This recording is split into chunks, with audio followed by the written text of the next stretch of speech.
Back to Godhead featured Escape from Eternal Time. Back to Godhead Volume 60, 1973. By His Divine Grace A.C. Bhaktivedanta Swami Prabhupada. Dhritarashtra was the eldest son of his father, and therefore according to law he was to be installed on the throne of Hastinapura. He was disqualified, however, from his rightful claim because he was blind from birth. Nevertheless, he could not forget this bereavement, and his disappointment was somewhat compensated after the death of Pandu, his younger brother. His younger brother left behind him some minor children, and Dhritarashtra became their natural guardian. At heart, however, he wanted to become the factual king and hand over the kingdom to his own sons, headed by Duryodhana. With all these imperial ambitions, Dhritarashtra contrived all sorts of intrigues in consultation with his brother-in-law Sakuni. By the will of the Lord, however, everything failed, but at the last stage, even after losing all his men and money in the battle of Kurukshetra, Dhritarashtra still wanted to remain king, being the eldest uncle of Maharaja Yudhishthira. Yudhishthira, who emerged victorious after the battle of Kurukshetra, maintained Dhritarashtra in royal honor as a matter of duty. Thus Dhritarashtra was happily passing his numbered days under the illusion of being a king as the royal uncle of King Yudhishthira. Dhritarashtra at this point was aided by his youngest brother, the great saint and sage Vidura. Vidura came to the palace to speak to Dhritarashtra because he felt duty-bound to awaken him from his slumber of disease and old age. Consequently, Vidura addressed Dhritarashtra as king, although Dhritarashtra was not a king in fact. Actually, everyone is a servant of eternal time, and therefore no one can be king in this material world. A king is a person who can order. However, even a king cannot order time and tide. Therefore one is only a false king in this material world, and Vidura particularly reminded Dhritarashtra of this false position and of the fearful happenings approaching him at this time. Vidura informed him that if he wanted to be saved from the fearful situation that was approaching him fast, he had best get out of his illusion immediately. An insanely attached householder who is blind to the passing of eternal time thinks, "I am now happy. I have everything in order. My bank balance is quite enough. I can now give my children enough estate. I am now successful. The poor sannyasi beggars depend on God, but they come to beg from me. Therefore I am more than the supreme God." The fact is, however, that our duration of life is measured, and no one is able to enhance it even by a second against the time ordained by the supreme will. A human being should cautiously spend his valuable time because even 1 second passed away cannot be replaced, not even in exchange for thousands of golden coins amassed by hard labor. Every second of human life is meant for making an ultimate solution to the problems of life, namely the repetition of birth and death and the continuation of the cycle of birth in 8,400,000 species of life. The material body, which is subject to birth and death, disease and old age, is the cause of all sufferings for the living entity. Otherwise the living entity is eternal, he is never born, nor does he ever die. Foolish people forget the problem of repeated birth and death. They do not know how to solve the problems of life, but instead they become engrossed in temporary family affairs, not knowing that eternal time passes imperceptibly. Unaware that their measured lifespan diminishes with every second, they do not make any solution to the big problem, which is the repetition of birth, death, disease and old age. Such a mentality is called illusion. There is no superior power that can check the cruel hands of death. According to Srimad Bhagavatam, Pratikriya Yasya Kotasat Karhisat Prabhosasa Bhagavan Kala Sarvasam Nasamagata. This frightful situation cannot be remedied by any person in this material world. It is the Supreme Personality of Godhead as eternal time, Kala, that has approached us all. Srimad Bhagavatam, January 13, 2019. However acute the source of bodily sufferings may be, no one wants to die. Even in these days of so-called scientific advancement of knowledge, there is no remedial measure either for old age or for death. Old age is the notice of the arrival of death served by cruel time, and no one can refuse to accept either summon calls or the supreme judgment of eternal time. Because Dhritarashtra might otherwise have asked Vidura to find some remedy for the imminent fearful situation, Vidura informed him that there is no remedial measure against death in this material world. Because there is nothing comparable to death in this material world, death is identical with the Supreme Personality of Godhead, and this is stated by the Lord himself in Bhagavad Gita, BG 10.34, Mritya Sarva Haraskam. I am all-devouring death. Death cannot be checked by anyone. Hiranyakasipu, in an attempt to become immortal, underwent a severe penance that caused the whole universe to tremble. Brahma himself approached Hiranyakasipu to dissuade him from executing such severe penances, and Hiranyakasipu asked Brahma to award him the blessings of immortality. Brahma said, however, that he himself was subject to death, which governs even the topmost planet. How, then, could he award him the benediction of immortality. Therefore there is death even in the highest planet of this universe, and what to speak of other planets, which are far, far inferior in quality to Brahmaloka, the residence of Brahma. Wherever there is eternal time, there is birth, disease, old age and death, and all of these are invincible. Indeed, there is no powerful living being within the universe who can overcome the influence of time. Many poets have written verses on the influence of time, and many devastations have taken place over the universe due to the influence of time. No one could check these devastations by any means. Even in our daily life so many things come and go, and we have no hand in them. We simply have to suffer or tolerate them. We are helpless to provide any remedy. This is the result of time. According to Srimad Bhagavatam, Yedaka eva bhipanoyam pranapriyadamar api jana sadyo vayujyata kimutnirdanati be whoever is under the influence of supreme Kala, eternal time, must surrender his dear life, and what to speak of other things, such as wealth, honor, children, land and home. Bog. January 13, 2020. Thus Vidura reminded Dhritarashtra of his precarious condition, influenced by cruel time, for by his past experience Dhritarashtra should have more intelligently seen what was going to happen to his own life. Vidura told him, Pitra Britrashurt putra hodishte vigatam vyamatmasya dharaya grasta paragayam upasas your father, brother, well-wishers and sons are all dead and passed away. You yourself have expended the major portion of your life, your body is now overtaken by invalidity, and you are now living in the home of another person. Bog. January 13, 2021. Dhritarashtra's father, Visitravirya, had died long ago, when Dhritarashtra and his younger brothers were all little children, and it was due to the care and kindness of Bhismadeva that they were properly brought up. Then again his brother Pandu died also. Then in the battle of Kurukshetra his 100 sons and grandsons all died, along with all other well-wishers like Bhismadeva, Dronakarya, Karna and many other kings and friends. Thus Dhritarashtra had lost all his men and money, and now he was living at the mercy of his nephew, Yudhishthira, whom he had put into various types of trouble. Despite all these reverses, Dhritarashtra thought he would prolong his life more and more. Therefore Vidura wanted to point out to him that everyone has to protect himself by his action and the grace of the Lord. One has to execute his duty faithfully and depend for the results on the supreme authority. No friends, no children, no father, no brother, no state nor anyone else can protect a person not protected by the Supreme Lord. One should therefore seek the protection of the Supreme Lord, for the human form of life is meant for seeking that protection. Vidura even went further in warning Dhritarashtra of his precarious condition, and apurivavadhiro manda prajnas ca sampratam visirnadanto mandagni saraga kapamudvahan you have been blind from your very birth, Vidura told him, and recently you have become hard of hearing. Your memory is shortened, and your intelligence is disturbed. Your teeth are loose, your liver is defective, and you are coughing up mucus. Bog. January 13, 2022. The symptoms of old age were already developed in Dhritarashtra, and one by one Vidura pointed them out to him, concluding that they all served as a warning that death was approaching very quickly. Nonetheless Dhritarashtra was foolishly carefree about his future. The signs pointed out by Vidura in the body of Dhritarashtra were signs of the material body's dwindling before the last strokes of death. The body takes birth, develops, stays, creates other bodies, dwindles and then vanishes.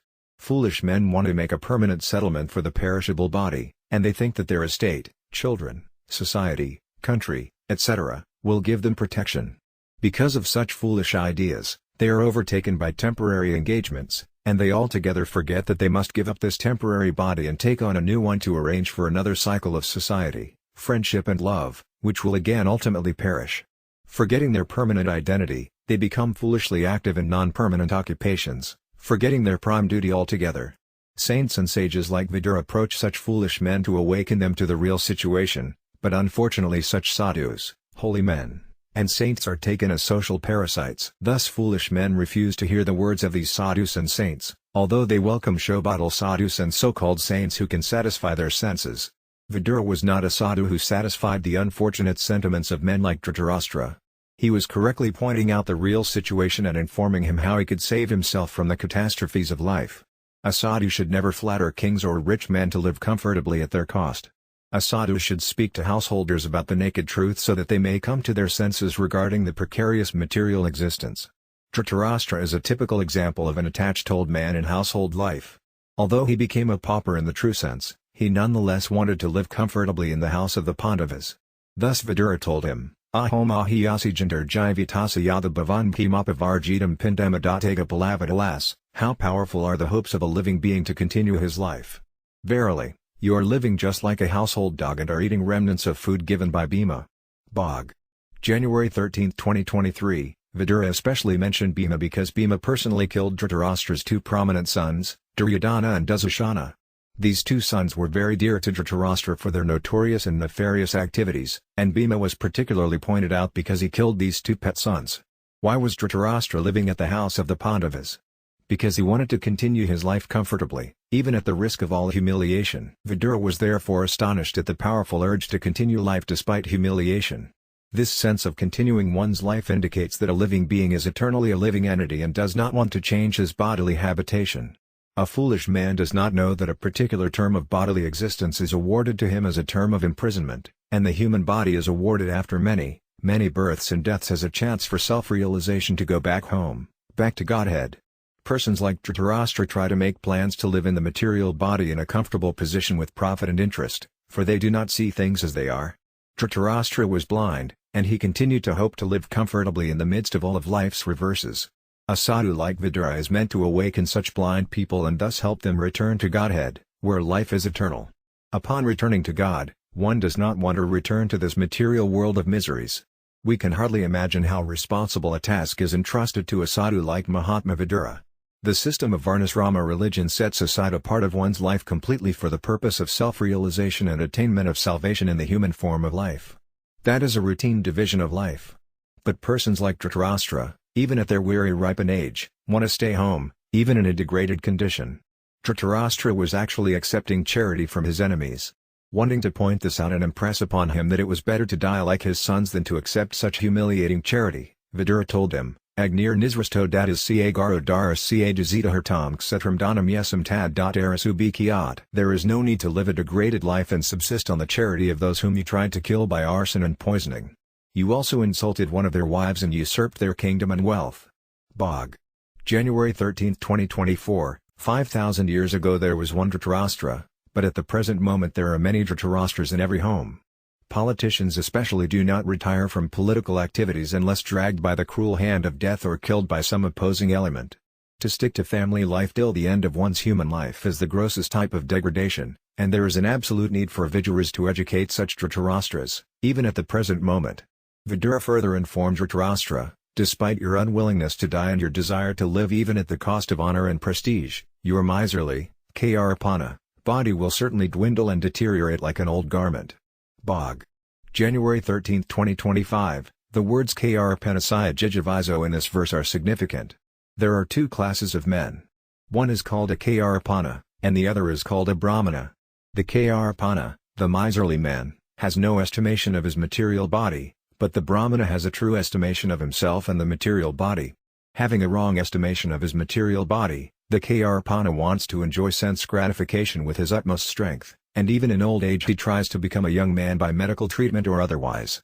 Dhritarashtra is addressed herein as a Karapana because without considering his material body he wants to live at any cost, and Vidura is trying to open his eyes to see that he cannot live more than his time and that he must prepare for death. Since death is inevitable, why should one accept such a humiliating position?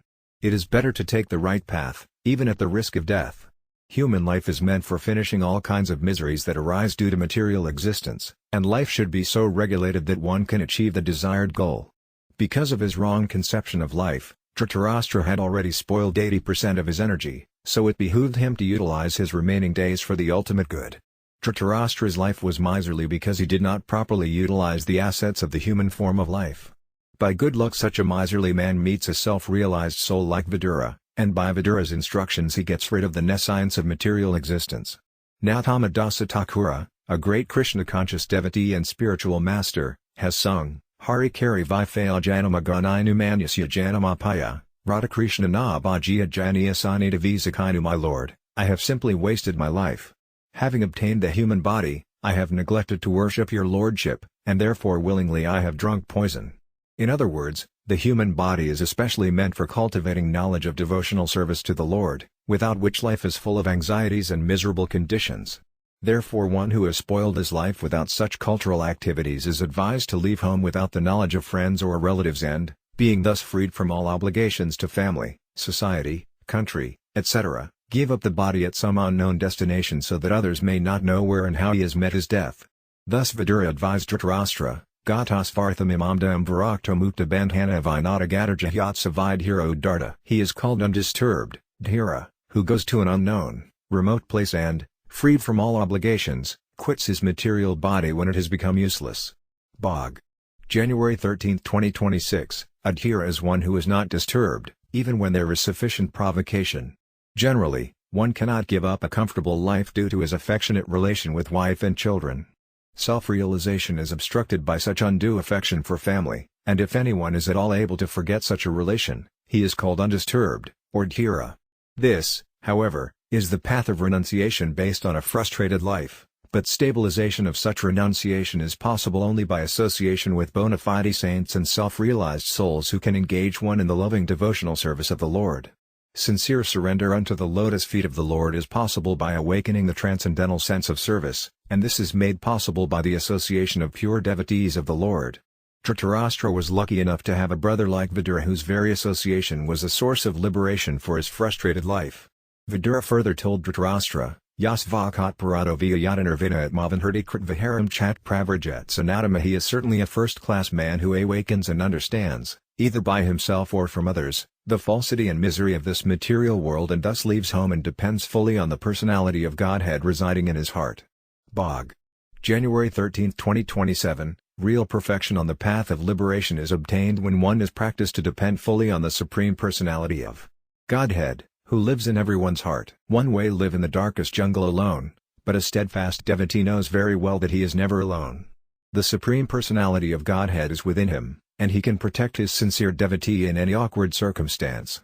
One should therefore practice devotional service at home, hearing chanting of the Lord's holy name, quality, form, pastimes and entourage in the association of pure devotees, and this practice will help one awaken God consciousness in proportion to one's sincerity. Vidura's words to Maharaja Dhritarashtra did not go in vain. We are informed by Srimad Bhagavatam, Evam Raja Vijurana Nujina Prajnakake Sarbadhita Ajamadhachidvas Fesas Snehapasa Andradhimno Niskakrama Bertrasandar thus Maharaja Dhritarashtra, the scion of the family of Ajamata, firmly convinced by introspective knowledge, broke at once the strong network of familial affection by his resolute determination. Thus he immediately left home to set out on the path of liberation, as directed by his younger brother Vidura. Bog. January 13, 2029, Lord Sri Chaitanya Mahaprabhu, the great preacher of the principles of Srimad Bhagavatam, has stressed the importance of association with sadhus, or pure devotees of the Lord. He said that even by a moment's association with a pure devotee, one can achieve all perfection. Vidura's association with Dhritarashtra serves as an example of this truth.